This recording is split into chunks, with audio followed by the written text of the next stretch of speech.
Hello friends, आप सभी का स्वागत है आपके अपने ही यूट्यूब चैनल LGR स्टडी पारा मेडिकल में। दोस्तों, जैसा कि आप सभी जान रहे हैं कि इस वीडियो सीरीज में हम लोग पारा मेडिकल एग्जाम के बेहतर तैयारी के लिए सभी सब्जेक्ट के टॉप 100 क्वेश्चन का दोस्तों हम लोग तैयारी करते हैं। आपको बता दें कि आज यह इस वीडियो सीरीज का 9 नंबर वीडियो है। इस तरह का दोस्तों 8 वीडियो ऑलरेडी हम अपलोड कर चुके हैं, जिसमें दोस्तों आपको बता दें कि 100 बायोलॉजी का क्वेश्चन और दोस्तों 100 केमिस्ट्री के क्वेश्चन का दोस्तों हमने डिस्कशन किया है। तो अगर अभी तक आप उस सभी 8 वीडियो को नहीं देखे हैं तो आप इस चैनल के प्ले लिस्ट में जाकर देख सकते हैं। दोस्तों, आपको बता दें कि आज से हम लोग फिजिक्स के टॉप 100 क्वेश्चन का दोस्तों तैयारी करेंगे और 3-4 वीडियो में दोस्तों आपका फिजिक्स भी कंप्लीट हो जाएगा।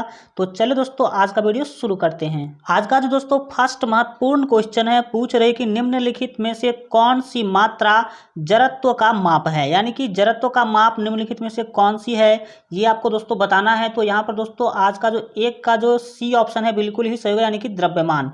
कौन सा दोस्तों? द्रव्यमान यहाँ पर आपका बिल्कुल ही सही आंसर होगा।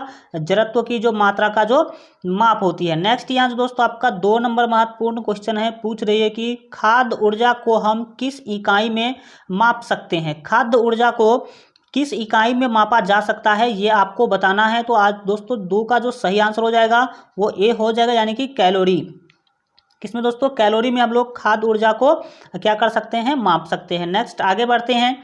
यहाँ जो दोस्तों आपका 3 नंबर महत्वपूर्ण क्वेश्चन है, क्वेश्चन के द्वारा दोस्तों आपसे जो है यहाँ पूछा जा रहा है, जैसा कि आप देख सकते हैं कि पदार्थ के संवेग और वेग के अनुपात से कौन सी भौतिक राशि प्राप्त की जाती है। आपको क्वेश्चन पूछा गया कि पदार्थ के संवेग और वेग के अनुपात से कौन सी भौतिक राशि प्राप्त की जाती है। तो यहाँ आपको बता दें कि 3 का जो सही आंसर होगा वो सी होगा, यानी कि दोस्तों आपको बता कि द्रव्यमान बराबर फार्मूला होता है संवेग बट्टे जो है सॉरी यहाँ पर संवेग बट्टे आवेग, है ना, संवेग बट्टे वेग। नेक्स्ट आगे बढ़ते हैं। जो आपका 4 नंबर महत्वपूर्ण क्वेश्चन है, क्वेश्चन के द्वारा दोस्तों यहाँ जो है आप लोग जैसा कि आप देख पा रहे हैं 4 नंबर क्वेश्चन के द्वारा जो है आपसे पूछा जा रहा है, जैसा कि आपको यहाँ पर दिख रहा होगा 4 नंबर। चलती हुई बस जब अचानक ब्रेक लगाती हैं तो उसमें बैठे हुए यात्री आगे की दिशा में गिरते हैं, इसको किसके द्वारा समझाया जा सकता है। आप सभी को पता होगा जब बस चलती रहती है और अगर एकाएक क्या करती है, ब्रेक लगाती है, अचानक ब्रेक लगाती है, तो जितने भी यात्री होते हैं वो आगे की तरफ झुक जाते हैं। इस बातों को हम किस सिद्धांत से, गति के किस नियम से जोड़ करके समझ सकते हैं, देख सकते हैं। तो 4 का जो दोस्तों यहाँ पर आपका सही आंसर होगा वो बी होगा, यानी कि न्यूटन का पहला नियम। कौन सा नियम दोस्तों? न्यूटन का पहला नियम। न्यूटन का पहला नियम क्या कहता है, आपको पता होना चाहिए।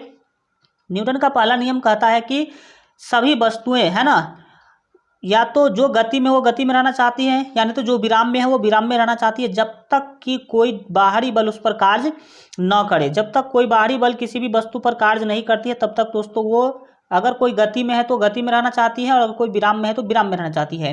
तो होता क्या है, जो बस है, बस में जो लोग बैठे हुए हैं, इसमें क्या होता है कि बस चल रही है और जो व्यक्ति बैठे हैं वो भी दोस्तों चलते रहते हैं। होती क्या है, बस जब एकाएक ब्रेक लगाती है, बस के ब्रेक लगाने के साथ साथ जो व्यक्ति जो बैठे हैं, तो जो पार्ट बस के कांटेक्ट में वो पार्ट तो रुक जाता है, लेकिन ऊपर वाला सर वाला जो पार्ट दोस्तों आगे ही चलती रह जाती है, जिसके कारण दोस्तों आगे झुक जाते हैं सभी लोग जो यात्री बैठे होते हैं बस में। नेक्स्ट यहाँ जो आपका 5 नंबर महत्वपूर्ण क्वेश्चन है, पूछ रहे कि समुद्र के पलवन, है ना, करते समुद्र में पलवन करते आइस वर्ग का कितना भाग समुद्र की सतह से ऊपर रहता है। आपको ये बताना है कि समुद्र है और समुद्र में आइस जो आपका बर्फ है, बर्फ क्या कर रही है, तैर रही है।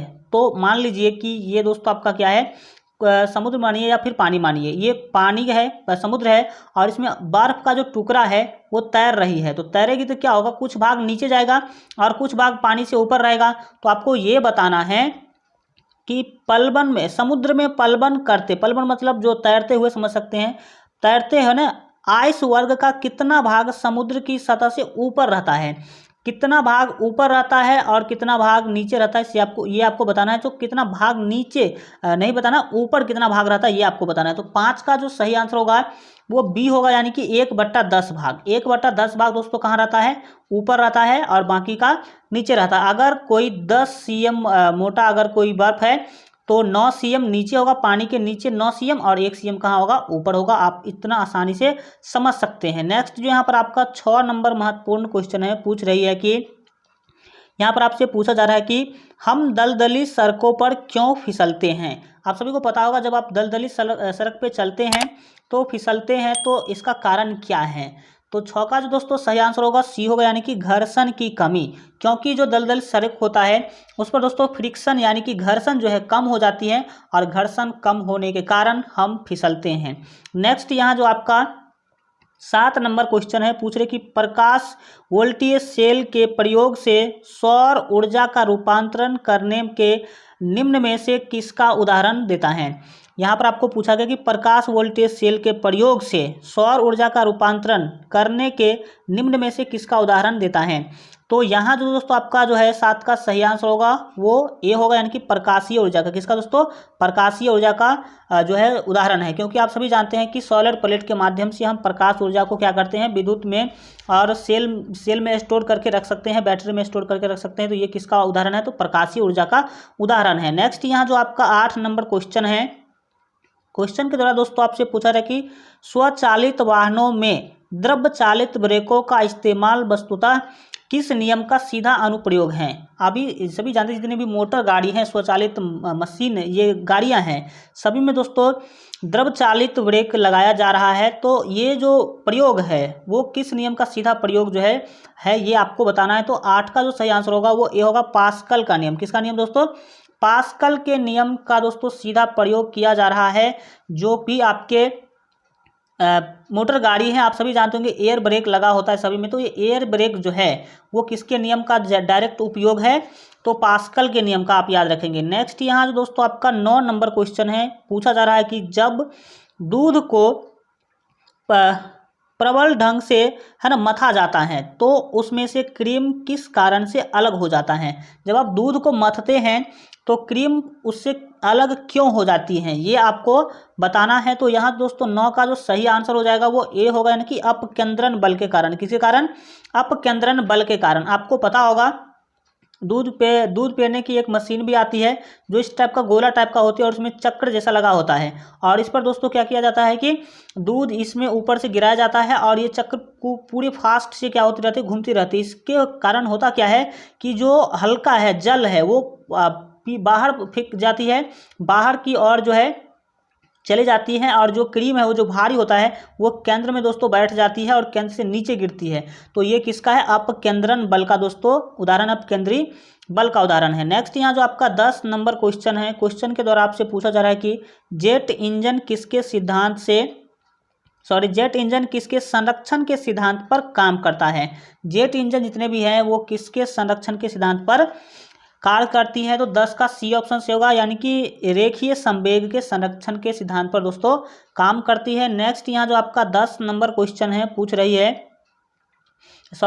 10 के बाद आपका 11 नंबर क्वेश्चन पूछ रहे कि पृथ्वी के गुरुत्वाकर्षण का कितना भाग चंद्रमा के गुरुत्वाकर्षण के सबसे नज़दीक हैं। तो 11 का जो सही आंसर होगा सी होगा, यानी कि 1/6। कितना दोस्तों, 1/6 होता है। पृथ्वी का गुरुत्वाकर्षण चंद्रमा के गुरुत्वाकर्षण से कितना होता है, तो 1/6 होता है। नेक्स्ट यहाँ आपका जो 12 नंबर क्वेश्चन है, क्वेश्चन के द्वारा आपसे जो है पूछा जा रहा है, 12 नंबर क्वेश्चन है कि किसी तुल्यकारी उपग्रह की पृथ्वी की सतह से ऊंचाई लगभग कितनी होती है। किसी भी तुल्यकारी ग्रह मतलब पृथ्वी से तुलना किया जाए तो उसका जो है पृथ्वी से ऊंचाई लगभग कितना होगा पृथ्वी की सतह से, ये आपको बताना है। तो 12 का दोस्तों ए ऑप्शन है सही होगा, यानी कि 36,000 किलोमीटर। अगर कोई भी ग्रह है पृथ्वी के नज़दीक तो वो कितना दूर है पृथ्वी की सतह से, तो 36,000 किलोमीटर कम से कम दूर है। 13 नंबर क्वेश्चन है कि वर्षा की बूंद का आकार गोलाकार किस कारण से होता है। आप सभी जानते हैं कि वर्षा का बूंद जो है वो गोलाकार होती है, इसका कारण क्या है। तो 13 का जो सही आंसर होगा वो बी होगा, यानी कि पृष्ठ तनाव के कारण जो वर्षा की बूंदें हैं वो गोलाकार दिखाई पड़ती है आपको, या फिर गोलाकार हो जाती है। नेक्स्ट यहाँ आपका जो 14 नंबर क्वेश्चन है, पूछ रहे कि महान वैज्ञानिक आर्किमिडीज किस देश से संबंधित थे। मतलब वो किस देश से किस रहने वाले थे, ये आपको सिंपली बताना है। तो 14 का जो दोस्तों यहाँ पर आपका सही आंसर होगा डी होगा, यानी कि ग्रीस के। किस देश के दोस्तों, ग्रीस के रहने वाले थे। नेक्स्ट आगे बढ़ते हैं, जो आपका 15 नंबर महत्वपूर्ण। अगर वीडियो अच्छा लग रहा हो तो वीडियो को लाइक जरूर कीजिएगा, और चैनल को सब्सक्राइब नहीं किए तो सब्सक्राइब करके बेल आइकन प्रेस करके ऑल पर सेलेक्ट कर लीजिए। 15 नंबर क्वेश्चन है, पूछ रहे कि पानी के एक गिलास में एक बर्फ का टुकड़ा तैर रहा है। जब बर्फ पिघलती है तो पानी के स्तर पर क्या प्रभाव होगा। यहाँ पर आपको बताया गया कि भाई पानी का एक गिलास है, उस गिलास में बर्फ का टुकड़ा क्या हो रही है, तैर रही है। तो जब पूरा बर्फ पिघल जाएगी तो पानी के स्तर में पानी का स्तर ऊपर उठेगा कि नीचे गिरा गया, कम होगा कि या फिर अधिक होगा, ये आपको बताना है। तो 15 का जो सही आंसर होगा वो सी होगा, यानी कि उतना ही रहेगा। मतलब पानी के स्तर में कोई भी परिवर्तन नहीं आएगा, न तो कमेगी न ही बढ़ेगी। तो इसका कारण है कि आपको बता दें कि जो बर्फ तैर रही है, एक तो पहली बात कि 1/10 भाग ही ऊपर होती है जब तैरती है बर्फ, तब इसका मतलब 9 भाग नीचे ही है। तो स्तर तो पहले से बना हुआ है, बस एक भाग जो है ऊपर है।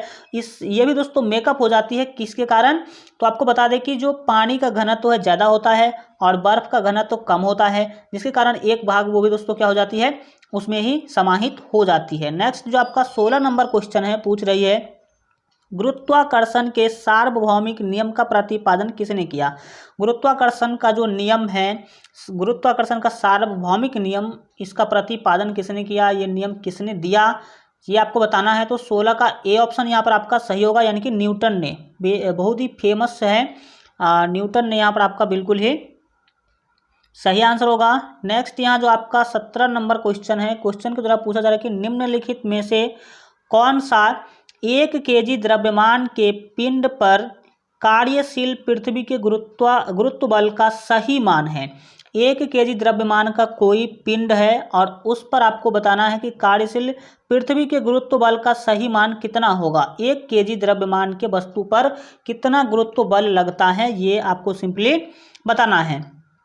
तो 17 का जो बी ऑप्शन है होगा 9.8 न्यूटन। किसी भी 1 केजी के वस्तु पर दोस्तों आपको बता दे कि कितना गुरुत्वाकर्षण जो है बल लगेगा, पृथ्वी का गुरुत्वाकर्षण बल, तो 9.8 न्यूटन याद रखिएगा। बल है तो न्यूटन में होगा। नेक्स्ट यहाँ पर आपका 18 नंबर क्वेश्चन है, पूछ रहे कि 1 हॉर्स पावर यानी कि 1 HP कितने वाट के बराबर होता है। तो आप याद रखेंगे कि 1 हॉर्स पावर यानी कि 1 HP जो है वो 746 वाट के बराबर होता है। तो सी ऑप्शन आपका सही होगा, 746 वाट। नेक्स्ट आगे बढ़ते हैं, जो आपका 19 नंबर क्वेश्चन है, पूछ रहे कि निम्नलिखित में से किसने न्यूटन से पूर्व ही बता दिया था कि सभी वस्तुएं पृथ्वी की ओर गुरुत्वाकर्षित होती हैं। कौन ऐसे व्यक्ति थे, विद्वान थे, जिन्होंने पहले ही बता दिया था, न्यूटन से पहले ही बता दिया था कि जितने भी वस्तु हैं वो पृथ्वी उस वस्तु को क्या करती है, अपने तरफ जो है आकर्षित करती है, खींचती है। ये किसने पहले बताया था, तो आपका 19 का डी ऑप्शन से होगा, यानी कि ब्रह्मगुप्त ने। किसने दोस्तों, ब्रह्मगुप्त ने ये दोस्तों सबसे पहले बता दिया था। और आपको पता होना चाहिए कि ब्रह्मगुप्त जो है भारत के ही रहने वाले थे। नेक्स्ट यहाँ जो है 20 नंबर क्वेश्चन है, पूछ रहे कि निम्नलिखित में से कौन सा उष्मा का यूनिट है। उष्मा का यूनिट कौन है, तो 20 का जो आपका सही आंसर होगा वो ए होगा, यानी कि जूल। उष्मा का यूनिट कौन दोस्तों, जूल है। नेक्स्ट आगे बढ़ते हैं, जो आपका यहाँ पर 21 नंबर क्वेश्चन है, क्वेश्चन के द्वारा पूछा गया कि कितना तापमान होने पर पाठ्यांक सेल्सियस और फ़ारेनहाइट है ना, तापमापियों में एक ही होंगे। कितना डिग्री, जो आप सभी जानते हैं कि ताप को हम लोग degree Celsius, degree Fahrenheit, kelvin इसमें मापते हैं, बट यहाँ पर आपको ये बताना है कितना तापमान होने पर है ना पाठ्यांक सेल्सियस और फ़ारेनहाइट तापमापी में एक ही होंगे। तो आपको बता दें कि 21 का जो सही आंसर होगा ए होगा, यानी कि -40 डिग्री।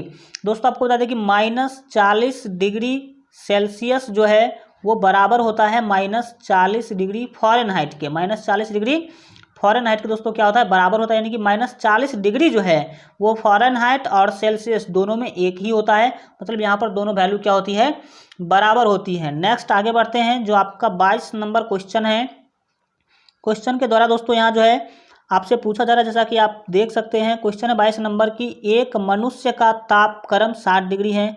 एक मनुष्य का तापक्रम 60 डिग्री सेल्सियस है, तो उसका तापक्रम फ़ारेनहाइट में क्या होगा। अगर 60 डिग्री सेल्सियस में है तो फ़ारेनहाइट में क्या होगा। तो जब आप दोस्तों इसको फार्मूला से सॉल्व करेंगे तो 22 का जो आपका सही आंसर निकल के आएगा वो ए आएगा, यानी कि 140 डिग्री फ़ारेनहाइट। नेक्स्ट यहाँ जो है काफ़ी महत्वपूर्ण क्वेश्चन है 23 नंबर क्वेश्चन, क्वेश्चन के द्वारा जो है आपसे पूछा जा रहा है, यहाँ पर आप देख सकते हैं कि किसी झील की सतह पर पानी बस जमने ही वाला है। सतह मतलब ऊपर वाला, कोई जो झील है, कोई पोखरा है, उसके ऊपर वाला पानी जमने ही वाला है। झील के आधा आधा स्थल में, आधा स्थल मतलब झील का जो नीचे वाला भाग है, जमीन वाला भाग है, उसका जो जल का क्या तापमान होगा। ऊपर वाला पानी जमने वाला है तो नीचे वाले जो पानी है उसका तापमान कितना होगा ये आपको बताना है। तो यहाँ पर आपका डी ऑप्शन होगा 4 डिग्री सेल्सियस उसका जो है तापमान होगा। 24 नंबर क्वेश्चन है कि निम्नलिखित में से कौन ऊष्मा का सर्वोत्तम चालक है। ऊष्मा का सर्वोत्तम चालक कौन है, यहाँ पर आपको ऑप्शन के अनुसार बताना है। तो 24 का जो बी ऑप्शन है से होगा पारा। लकड़ी दोस्तों ऊष्मा का नहीं होती है, जल लकड़ी नहीं होती है, चमड़ा नहीं होती है, तो कौन होता है, पारा। यहाँ पर आपका बिल्कुल ही सही आंसर हो जाएगा। नेक्स्ट यहाँ पर आपका जो 25 नंबर क्वेश्चन है, पूछ रहे कि आणविक संगठन के द्वारा ऊष्मा का है ना संप्रेषण क्या कहलाता है। तो 25 का जो सही आंसर होगा यहाँ पर आपका बी होगा, नहीं कि संवहन कहलाता है। क्या कहलाता है, संवहन कहलाता है। आज के लिए इतना ही रखते हैं। वीडियो कैसा लगा कमेंट के माध्यम से जरूर बताइएगा, और अगर अभी तक आप इस वीडियो को लाइक नहीं किए हैं तो वीडियो को लाइक कर दीजिए, साथ ही अपने दोस्तों में शेयर कर दीजिए। चैनल को सब्सक्राइब नहीं किए हैं तो सब्सक्राइब के लाल बटन को दबा करके चैनल को सब्सक्राइब कर लीजिए, साथ ही घंटी के निशान को दबाकर ऑल पर सेलेक्ट कर लीजिएगा, ताकि आगे आने वाला सभी वीडियो सबसे पहले आप तक पहुँच सके।